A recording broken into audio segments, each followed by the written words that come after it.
তিস্তাপাড়ের মানুষের সাথে গভীরভাবে জড়িয়ে আছে তিস্তা নদী। এর ভাঙন, ঢেউ আর চরের সাথে যেন এসব মানুষের অবিচ্ছেদ্য সম্পর্ক।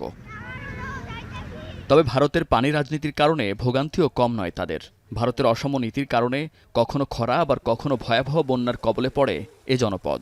১৯৮৩ সালে দুই দেশের মধ্যে তিস্তা পানি বন্টন চুক্তি হয়, যেখানে ৩৬% পাবে বাংলাদেশ এবং ৩৯% পাবে ভারত।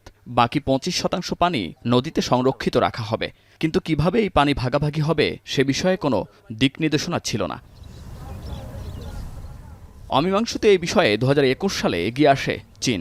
তিস্তার সমস্যা সমাধানে বিনিয়োগের প্রস্তাবিত প্রকল্পের সম্ভাব্যতা যাচাইয়ের পর তার প্রতিবেদন জমা দিলেও তা গ্রহণ না করে তিস্তা প্রকল্প বাস্তবায়নে ভারতের সাথে চুক্তি করে স্বৈরাচার শেখ হাসিনা। এর মধ্যে শেষ হয়ে যায় চীনের সাথে করা সমঝোতা স্বাক্ষরের সময়সীমা। এবার তা নিয়ে আসার কথা জানালেন পররাষ্ট্র উপদেষ্টা। গাইডিং যে এমওইউটা, সেটার মেয়াদ শেষ হয়ে গেছে, সেটা আমরা রিনিউ করব। এটা হলো প্রথম কাজ। রিনিউ করবো আমরা, রিনিউ করবো। তারপরে স্পেসিফিক প্রজেক্টের ব্যাপারে তো আরো অনেক ডিটেলস আলোচনা লাগবে। তবে বাংলাদেশ অবশ্যই তার নিজের স্বার্থে সিদ্ধান্ত নেবে, এটা আপনারা নিশ্চিত থাকতে পারেন।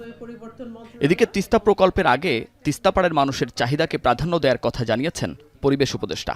অবশ্যই আমাদের সকল অভিন্ন নদীতে আমাদের যে পানির উপরে স্বার্থ, এটা রক্ষা করতে হবে। তিস্তা নদীতে লোকজন কি চায় এইটার উপর ভিত্তি করে কিন্তু আমরা তিস্তার ব্যাপারে একটা পরিকল্পনা করব।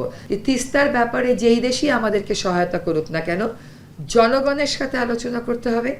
জনগণ যা চায় পরিকল্পনায় তার প্রতিফলন ঘটাতে হবে। তিস্তার পানিতে বাংলাদেশের অধিকার থাকলেও তার ন্যায্য ভাগ গেল কয়েক দশক ধরে পায়নি ভাটির দেশের লাখ লাখ মানুষ।